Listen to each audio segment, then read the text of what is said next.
This is the final resting place of Jacqueline Logan. Born in 1902 in Corsicana, Navarro County, Texas. She's an actress, a brunette beauty. She is remembered as a star of both the silent screen and of talkies.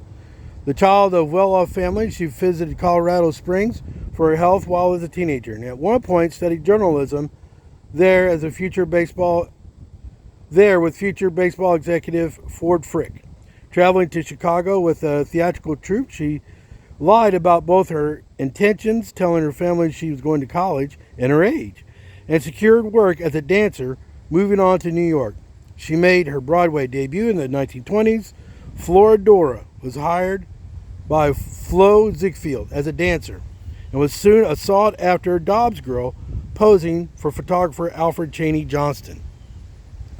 A screen test with Ben Lyon, later a major help to Marilyn Monroe, took her to Hollywood, where she made her 1921 film debut with Jane Peters, better known by her stage name as Carol Lombard, as Mary Oliver in The Perfect Crime. After a role in Molly O that same year, she was named WAMPAS Baby in 1922 and found herself busy on the silver screen. Her credits include 1923's Java Head, Code of C, and Dynamic Smith, both 1924, and the 1926 Footloose Widow. Perhaps her most noted role was to be Mary Magdalene in 1927 Cecil B. DeMille's classic The King of Kings, a work for which she was later to dub her voice when a soundtrack was added. Unlike some silent stars, Jacqueline transitioned fairly well to sound, appearing in shows in 1929, as well as several successful Columbia releases in 1930s. Symphony in Two Flats in 1931, Shadows.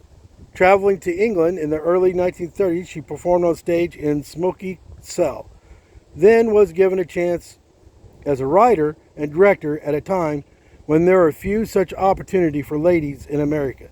1931, she wrote Knockout, and both wrote and directed Strictly Business, both for which she was well received, but soon returned to the United States. She wedded industrialist Larry Winston in 1934 and left show business.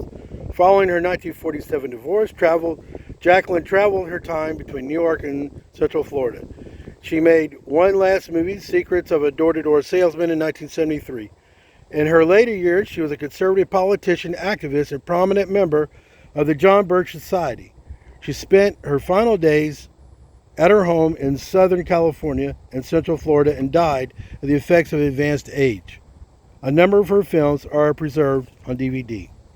She died in 1983 in Melbourne, Brevard County, Florida, and she's buried here at Greenwood Cemetery in Decatur, Macon County, Illinois.